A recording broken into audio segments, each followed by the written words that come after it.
Good morning student, कैसे हैं आप? उम्मीद करता हूँ आप सभी अच्छे होंगे। इसी उम्मीद के साथ मैं आज आपके लिए एक न्यू वीडियो लेकर आया हूँ। आज की वीडियो में हम कूलाम्स लॉ के बारे में बात करेंगे और कूलाम्स लॉ के वेक्टर फॉर्म के बारे में बात करेंगे। उसको ड्राइव करेंगे कूलाम्स लॉ को, और वेक्टर फॉर्म भी उसकी ड्राइव करेंगे, उसकी लिमिटेशन को देखेंगे।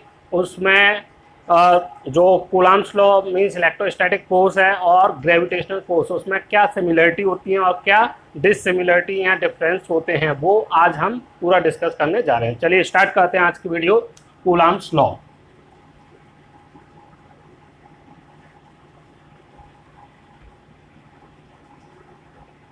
कूलाम्स लॉ, आज हमें इसके बारे में बात करना है। तो आप स्टूडेंट पहले से जानते हैं कि दो पॉजिटिव चार्ज, जब भी दो पॉजिटिव चार्ज आपस में इंटरेक्ट करते हैं तो इनके बीच में आपको कौन सा फोर्स देखने को मिलता है? रिपल्सन। रिपल्सन का फोर्स आपको देखने को मिलता है, रिपल्सन फोर्स। ओके। और अगर आप दो नेगेटिव चार्ज को देखें तो इनके बीच में भी आपको क्या देखने को मिलेगा? रिपल्सन का फोर्स देखने को मिलेगा। बट अगर हम दो डिफरेंट टाइप के नेचर का चार्ज लें, जैसे एक पॉजिटिव एक नेगेटिव, तो इनके बीच में जो अट्रैक्शन देखने को मिलता है, अट्रैक्शन फोर्स देखने को मिलता है, अट्रैक्शन फोर्स। ओके। अब दो चार्ज के बीच में कितना फोर्स ऑफ अट्रैक्शन या रिपल्सन होगा, ये हमें कौन बताएगा? हाउ मच रिपल्सन और अट्रैक्शन बिटवीन टू चार्ज, ये कौन बताएगा? तो ये बताने के लिए हमारा कूलाम्स लॉ आया। कूलाम्स लॉ की मदद से हम इसको निकाल सकते हैं कि हाउ मच अट्रैक्शन और repulsion force between two charges. और चार्जेस भी कैसे होने चाहिए? ये स्टैटिक चार्ज, और आप रेस्ट चार्ज बोल सकते हैं इसको। ओके। तो कूलाम्स लॉ हमें ये बताएगा कितना फोर्स अट्रैक्शन का या रिपल्सन का, कितना फोर्स हमारा दो चार्जेस के बीच में लग रहा है। ओके। तो ये आप नोट कीजिए। अब हम बात करने जा रहे हैं इसके स्टेटमेंट की सबसे पहले, और फिर वहां से हम फॉर्मूला ड्राइव करेंगे। कूलाम्स लॉ का स्टेटमेंट क्या है? स्टेटमेंट क्या कहना है कूलाम्स लॉ का? Statement, the electrostatic force of attraction और repulsion are depend on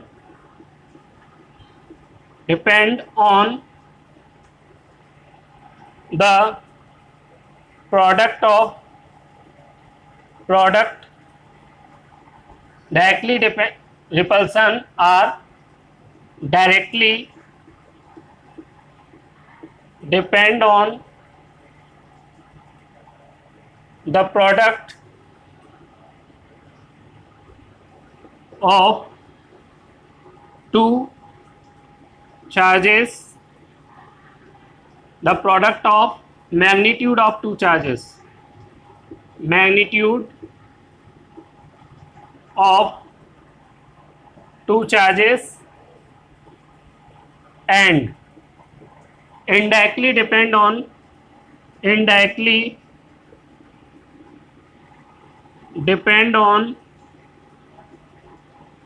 the square of distance between two charges. Okay, तो ये हमारा कूलम्ब्स लॉ का स्टेटमेंट है कि जो इलेक्ट्रोस्टैटिक फोर्स रिपल्सन का या अट्रैक्शन का वो यहाँ पे दो बातों पे डिपेंड करता है। एक, जो चार्जेस हैं उन चार्जेस के मैग्नीट्यूड के प्रोडक्ट पे डिपेंड करता है, और सेकंड, उनके बीच की जो डिस्टेंस होती है उसके इनडायरेक्टली प्रोपोर्शनल होता है, जो डिस्टेंस होती है उसके स्क्वायर के इनडायरेक्टली प्रोपोर्शनल होता है। ओके, इस बात पे ये डिपेंड करता है। अब इसको हम मैथमेटिकली किस तरीके से शो करेंगे, तो जो इलेक्ट्रोस्टैटिक फोर्स है वो किस बात पे डिपेंड कर रहा है, जैसे हम पहले यहाँ पे ये दो चार्जेस हैं Q1 एंड Q2, दोनों हम यहाँ पॉजिटिव ले रहे हैं। हो सकता है एक पॉजिटिव दूसरा नेगेटिव, यहाँ दोनों पॉजिटिव या दोनों नेगेटिव हो, कोई भी ले सकते हैं, कोई दिक्कत वाली बात नहीं है। ये इसका सेंटर पॉइंट है दोनों का। अब ये कूलम्ब्स लॉ हमारा आपको नोट करके लिखना होगा। जो कूलम्ब्स लॉ है वो दो चार्जेस के लाइन जॉइनिंग टू सेंटर उस लाइन पे लगेगा जो सेंटर से सेंटर को ज्वाइन करेगी। This force act between the line joining to the centers of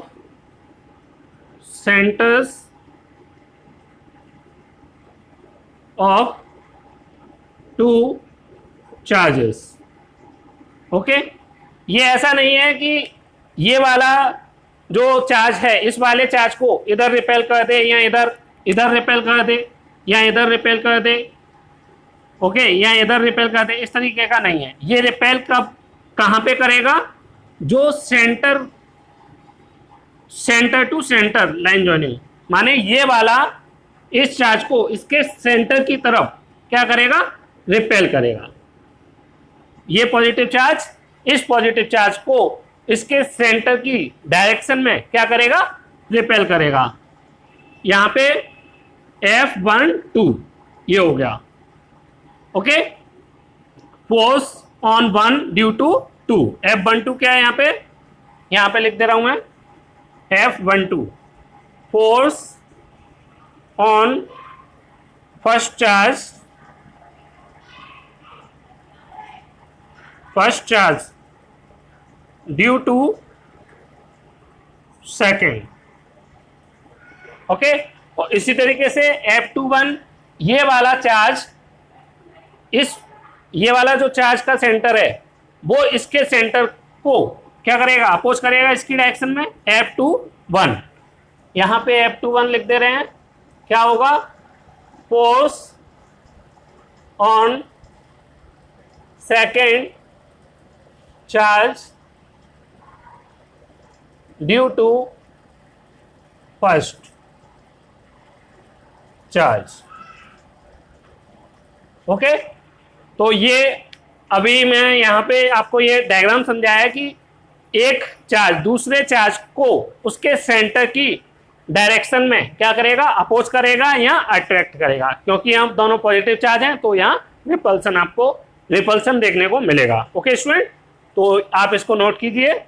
और दूसरा, ये दोनों चार्ज एक दूसरे को रिपेल उस लाइन के डायरेक्शन में करेंगे जो इसके सेंटर को सेंटर से ज्वाइन करेगी। ओके, तो ये मैंने यहाँ नोट करके लिख दिया। चलिए अब मैं इसको रब कर रहा हूं।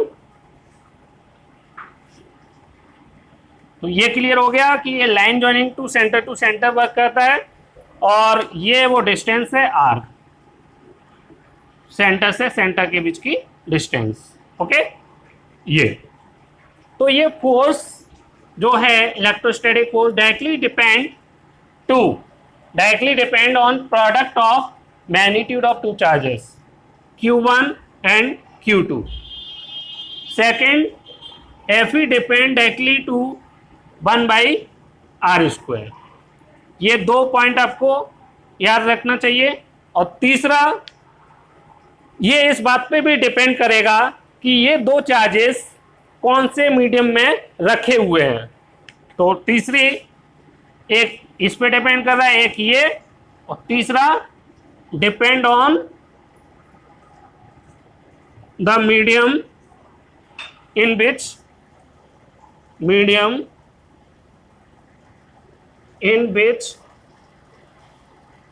both charges are placed। Okay, तो ये इस बात पे भी डिपेंड करेगा कि जो दो चार्ज हैं वो किस मीडियम में रखे हुए हैं। चलिए, तो अब मैं यहाँ स्टेटमेंट को रब कर रहा हूं और इसको हम आगे प्रोसीड कर रहे हैं। दोनों तीनों बातों को मिला के ये क्या बनेगा, एफ ई, फर्स्ट और सेकंड को मिला दें, Q1 Q2 by R square. अब प्रोपोर्शनल साइन को हटाते हैं तो एक कांस्टेंट आता है जो यहाँ पे K है, K Q1 Q2 by R square. Okay, तो ये इलेक्ट्रोस्टैटिक फोर्स का फॉर्मूला आ गया जो कूलम्ब्स लॉ के अकॉर्डिंग लगता है। Unit newton. अब यहां पे जो K है, K एक ऐसा कांस्टेंट है जिसकी जो वैल्यू है डिपेंड ऑन मीडियम पे डिपेंड करेगी। ओके, और दूसरा K की जो वैल्यू है वो क्या है, 1/4 पाई एप्सिलॉन, और इसकी वैल्यू में इसको लिखें तो 9 × 10⁹ ये होगा। ओके, अब मैं यहाँ पे आपको ये कूलम्ब्स लॉ के लिए जो फोर्स लगता है उसकी डेरिवेशन हो चुकी है। अब मैं यहाँ पे K के बारे में कुछ बातें बताऊंगा, कैसे हम इसकी डायमेंशन निकाल सकते हैं और कैसे इसकी यूनिट फाइंड करी जा सकती है। तो फॉर्मूले से हम K का फॉर्मूला बनाएंगे तो F E R square by Q1 Q2 ये हो जाएगा। यूनिट फोर्स की यूनिट न्यूटन, आर की यूनिट मीटर, क्योंकि स्क्वायर है तो यहाँ पे स्क्वायर कर देंगे। क्यू की यूनिट कूलम होती है जिसको हम सी से रिप्रेजेंट करते हैं, और ये भी दो चार्ज हैं इसलिए स्क्वायर हो जाएगा। तो के की यूनिट होगी हमारी न्यूटन मीटर स्क्वायर पर कूलम स्क्वायर, मीन्स ये जो के की वैल्यू है न्यूटन मीटर स्क्वायर पर कूलम स्क्वायर। के की ये वैल्यू आपको ये यहाँ से 2 पॉइंट याद करना चाहिए, और ये आपको इसकी क्या मिल गई, unit of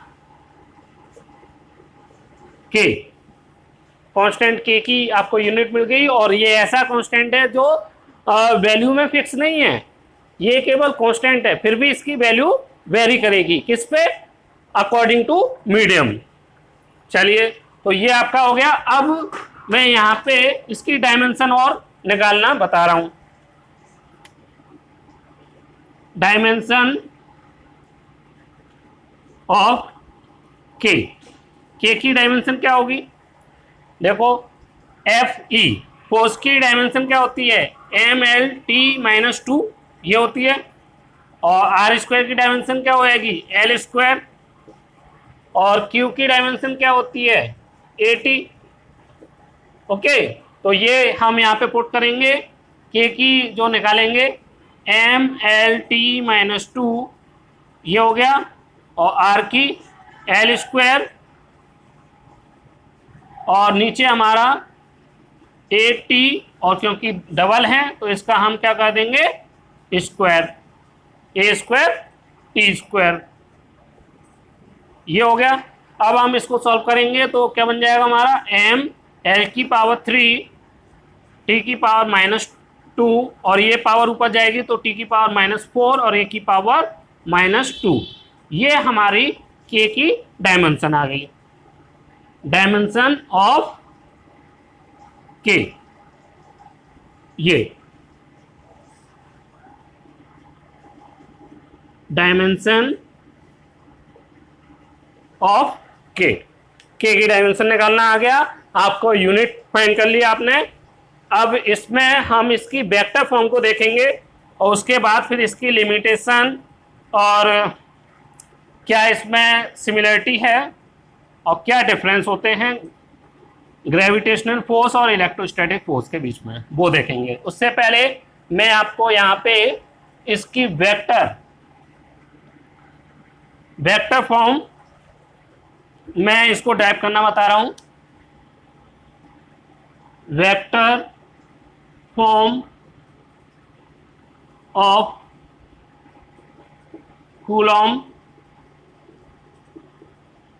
Coulomb's law. Okay,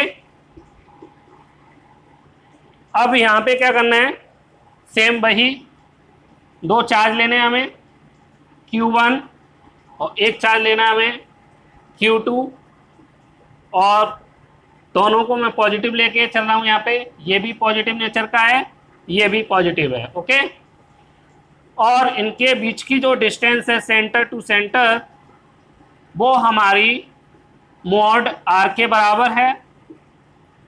और यहाँ पे इस r की, और उससे पहले हाँ, ये वाला पॉजिटिव चार्ज, इस पॉजिटिव चार्ज को इसके सेंटर की तरफ क्या करेगा, रिपेल करेगा, F12, और ये एरो क्योंकि वेक्टर फॉर्म में ले रहे हैं हम यहाँ पे, तो F12 है क्या, पहले भी बता चुका हूं, force on first charge due to second charge. इसी तरीके से F21 force on second due to 1। Okay, ये हो गया। इसी तरीके से Q1 इस वाले को रिपेल करेगा इस डायरेक्शन में, इसके सेंटर की जो सेंटर को ज्वाइन करने वाली लाइन है उसके अपोजिट, ये इस वाले डायरेक्शन में F21, और ये भी एरो। अब हमें क्या करना है, इस R के दो वेक्टर चाहिए, एक इस डायरेक्शन के लिए और एक इस डायरेक्शन के लिए। तो करते हैं हम इसके लिए, हम इसको मैं 1 मान ले रहा हूं, ये मेरा 1 और ये मेरा 2 है। अब मैं 2 से 1 की तरफ जा रहा हूं, तो R1 minus R2 final minus initial. कैसे आया ये देख लीजिए, यहां से मैं यहां पे आया हूं 2 से 1 पे, तो फाइनली मैं कहां पे आया हूं, यहां पे। इनिशियली मैं कहां पे था, यहां। तो फाइनल मतलब 1 और इनिशियल मीन्स 2। मैं यहां से इधर आया, तो ये मेरा किस डायरेक्शन का आ गया, इस डायरेक्शन का वेक्टर आ गया। इस डायरेक्शन का वेक्टर R के लिए मेरा क्या आ गया, फाइनल माइनस इनिशियल। इसी तरीके से इस डायरेक्शन के लिए मैं एक लेना चाहूं तो 1 से मैं 2 पे जाऊंगा, तो R2 final minus initial. Clear? तो ये मेरा इस डायरेक्शन का वेक्टर आ गया, इस डायरेक्शन का। यहां से मैं इधर आया तो फाइनल मतलब 2, इनिशियल मीन्स 1, तो ये इस डायरेक्शन का वेक्टर आ गया। अब मुझे क्या चाहिए, फोर्स की वैल्यू चाहिए निकालना है, तो F is equal to F12 निकालना है मुझे, और वेक्टर फॉर्म में चाहिए। तो वेक्टर फॉर्म के लिए हमें 2 चीज़ों की रिक्वायरमेंट होती है। वेक्टर में क्या होता है, वेक्टर क्वांटिटी के पास जो वेक्टर क्वांटिटी होती है, दो चीज़ें होती हैं उनके, एक मैग्नीट्यूड, दूसरा उसके पास होती है डायरेक्शन। तो मैग्नीट्यूड वाइज हम पहले भी निकाल चुके हैं F12 को, के Q1 Q2 by mode R का स्क्वायर निकाल चुके हैं। अब हमें इसकी डायरेक्शन चाहिए, तो डायरेक्शन प्रोवाइड करने के लिए आप 11th क्लास में पढ़ चुके हैं, यूनिट वेक्टर का हम यूज करते थे। अब यूनिट वेक्टर क्या है, यहां पे मैं आपको फिर से रिवाइज करा दे रहा हूं। यूनिट वेक्टर हम इस तरीके से निकालते थे, A कैप जो यूनिट वेक्टर को इंडिकेट कर रहा है, मीन्स ए का यूनिट वेक्टर। कैप के थ्रू दिखाते हैं हम वेक्टर ए और उसका मैग्नीट्यूड मोड ले लो, तो ये हमारा वेक्टर बन जाता था। ऐसे ही हमें यहाँ पे वेक्टर चाहिए और इसी की डायरेक्शन का चाहिए। F12 की डायरेक्शन का वेक्टर हमें क्या कौन में देगा, ये वाला R1 minus R2 upon R1 minus R2 का मोड, ये आया। क्लियर? अब हमें क्या करना है कि Q1 Q2 by mode R, यहां पे अब मैं इधर का रब कर रहा हूं, ये आपको क्लियर हो गया। अब यहां पे देखिए यूनिट वेक्टर कैसे निकाल रहे हैं वो भी आपको पता चल गया।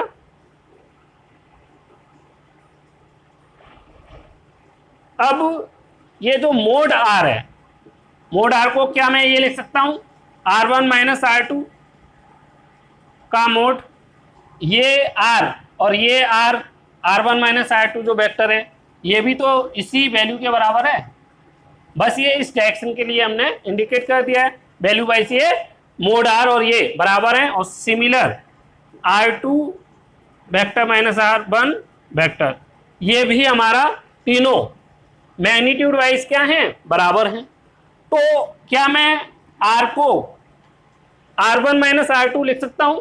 R1 माइनस R2 इसलिए लिख रहा हूं, ये R2 माइनस R1 नहीं लिख रहा, R1 माइनस R2, क्योंकि मेरा R1 माइनस R2 इधर भी चल रहा है और 1 2 की डायरेक्शन में मुझे चाहिए, तो 1 2 की डायरेक्शन में हमारा R1 माइनस R2 है। ओके, तो यहाँ R1 माइनस R2 का स्क्वायर और यहाँ R1 vector minus R2 upon R1 vector R2 का मोड, ये मोड आ गया। अब इसको सॉल्व करेंगे हम, तो क्या आएगा कि Q1 Q2 upon R1 vector minus R2 का वेक्टर, और इसकी पावर कितनी हो जाएगी, 2 और 1, कोई पावर नहीं तो यहाँ पे 1 पावर होगी, 2 और 1 पावर हो गई 3, और क्या आ गया R1 वेक्टर R2, ये हमारा फाइनली आपका हो गया। तो ये F12 की वैल्यू हमारी निकल आई। क्लियर? इसी तरीके से हम F21 की वैल्यू भी निकाल सकते हैं, बस हमें थोड़ा सा नोटेशन चेंज करना होगा इसके लिए। F21 के लिए हमें इस डायरेक्शन का वेक्टर चाहिए जो कौन है, ये प्रोवाइड कराएगा, ये वाला। तो यहाँ R1 माइनस R2 की जगह पे यहाँ पे क्या हो जाएगा, R2 minus R1, R2 minus R1, बाकी का सेम रहेगा कि Q1 Q2 by R2 minus R1 का मोड का Q, R2 vector minus R1 vector, ये हमारा ये हो गया F21। अब यहाँ पे एक आप वैल्यू वाइज देखेंगे तो ये और ये दोनों बराबर हैं, बट डायरेक्शन के अकॉर्डिंग देखेंगे तो ये एक दूसरे के अपोजिट होते हैं। तो कैसे लिख सकते हैं उसको, ये हो गया आपका डेरिवेशन हो चुका है। चलिए अब मैं इसको रब कर रहा हूं, ये मैंने अब रब कर दिया है। अब यहां से F12 वेक्टर माइनस F21 ये है, मीन्स वेक्टर फॉर्म में अगर देखें तो वेक्टर में हमारा मैग्नीट्यूड और डायरेक्शन दोनों होती हैं, तो मैग्नीट्यूड वाइज ये बराबर हैं। मैग्नीट्यूड वाइज मतलब क्या है, ये F12 का मोड अगर हम लें और F21 का मोड लें तो वैल्यू वाइज ये बराबर हैं, लेकिन वेक्टर फॉर्म में लिखोगे तो यहाँ माइनस साइन आ रहा है, जो कि दोनों की जो डायरेक्शन अपोजिट है इस बात को इंडिकेट कर रहा है। Negative sign indicate that both are opposite in direction. Okay, तो ये आपको पता चला कि ये मैग्नीट्यूड वाइज बराबर होते हैं, लेकिन जो वैल्यू वाइज बराबर होते हैं मैग्नीट्यूड वाइज, बट डायरेक्शन में एक दूसरे के जस्ट अपोजिट होते हैं। ओके, चलिए अब मैं इसको अब कर रहा हूं। अब हम अपने नेक्स्ट टॉपिक पे चल रहे हैं, सिमिलरिटी एंड डिसिमिलरिटी या difference between similarity between electrostatic force and gravitational force. इन दोनों में क्या सिमिलरिटी है ये देखेंगे। पहले फर्स्ट, बोथ फॉलो, दोनों फॉलो करते हैं इनवर्स स्क्वायर लॉ। क्या मीन है इसका ये देख लेते हैं। जो एफ ई फोर्स का हमारा क्या बनता है, के Q1 Q2 by R square. तो यहां से एफ ई इनडायरेक्टली प्रोपोर्शनल होता है 1 बाई आर स्क्वायर। इसी को हम बोलते हैं इनवर्स। इनवर्स है,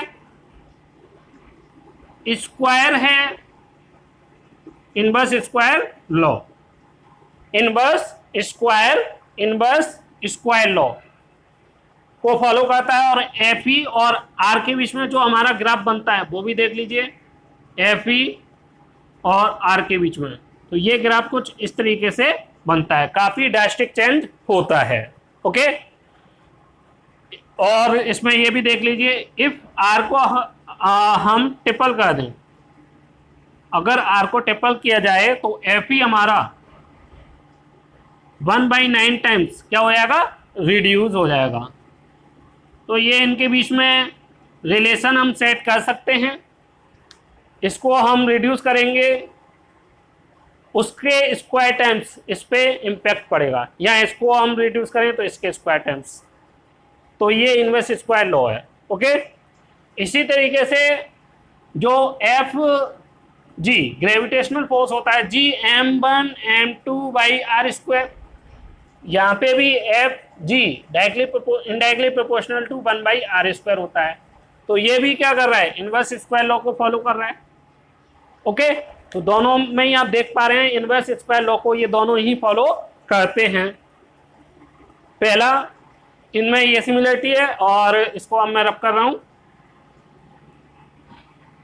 सेकंड जो है, सेकंड क्या है हमारा सिमिलरिटी, यहीं पे फॉर्मूले के अकॉर्डिंग देखिए, जी m1 sorry K Q1 Q2 by R square, F G m1 m2 by R square. अब आपने ग्रेविटेशन में भी पढ़ रखा है, जो m1 m2 के बीच में अट्रैक्शन का फोर्स लगता है वो सेंटर को सेंटर से ज्वाइन करने वाली लाइन के अलोंग लगता है। तो ये दोनों फॉलो करते हैं, both forces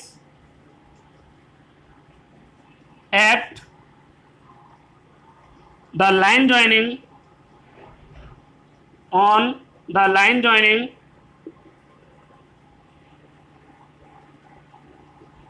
joining to the centers of to the centers। Okay, तो ये इनमें सिमिलरिटी पाई जाती हैं। और अब इसमें डिफरेंस देख लेते हैं, डिफरेंस क्या होते हैं। Difference between F E and F G, क्या डिफरेंस है। तो पहला डिफरेंस हमारा ये है, एफ ई हमारा दो नेचर का हो सकता है, एक अट्रैक्टिव नेचर,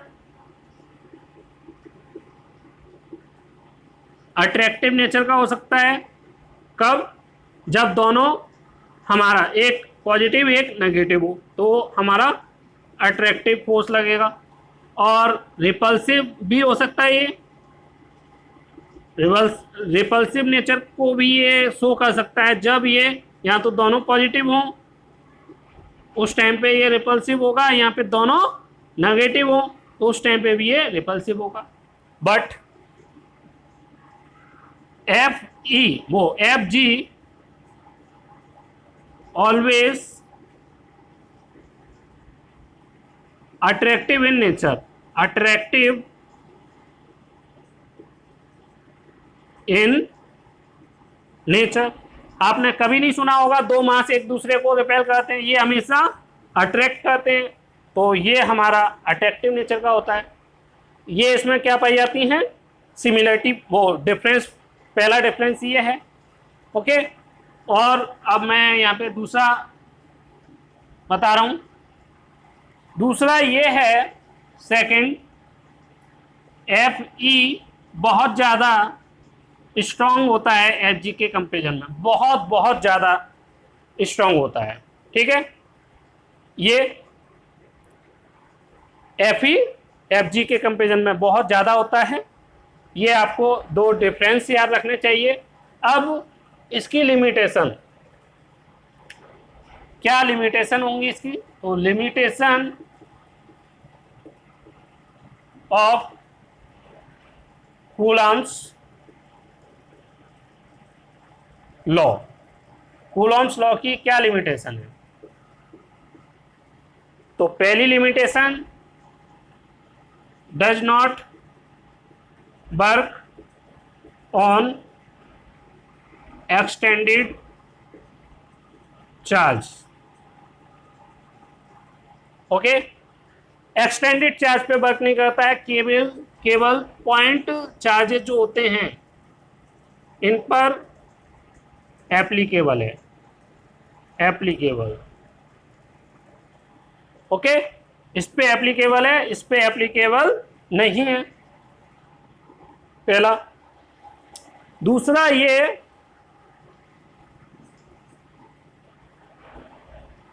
रेस्ट चार्ज पे लगता है if both charges are in motion, it does not work. Means अगर दोनों जो चार्जेस हैं क्या हैं, मोशन में हैं, मोशन वाले नेचर के हैं, तो ये वर्क नहीं करेगा। ओके, लेकिन इसमें हमारा, इसी पॉइंट को मैं थोड़ा सा इधर और बता रहा हूं, एक चार्ज हमारा मोशन में हो और दूसरा हमारा रेस्ट में हो, तो इस कंडीशन में हमारा एप्लीकेबल है कूलम्ब्स लॉ। और पहला बहुत, दोनों ही हमारे रेस्ट में हैं तो भी हमारा एप्लीकेबल है, लेकिन दोनों अगर बहुत मोशन में है तो ये वर्क नहीं करेगा। तो ये लिमिटेशन है इसकी कि जो एक्सटेंडेड चार्ज होता है, कंटिन्यूस चार्ज, उस तरीके की बॉडीज पे ये वर्क नहीं करेगा। लेकिन जहाँ पे भी आपको रेस्ट चार्ज देखने को मिले हैं और पॉइंट चार्जेस हों वो, तो उन पर ये बहुत ही अच्छी तरीके से वर्क करता है और ये अप्लाई कर सकते हैं हम इसको। ओके, तो ये सिमिलरिटी हो गई, डिफरेंस हो गए, लिमिटेशन हो गई, कूलम्ब्स लॉ का स्टेटमेंट बता दिया, कूलम्ब्स लॉ की डेरिवेशन बता दी, स्केलर के लिए भी और वेक्टर के लिए, और साथ में मैंने जो कांस्टेंट के था उसकी डायमेंशन और यूनिट भी मैंने आपको बता दी। तो ये थी आज की वीडियो। और वीडियो अच्छी लगी हो तो वीडियो को लाइक करें, शेयर करें और कमेंट करें। तब तक के लिए थैंक यू।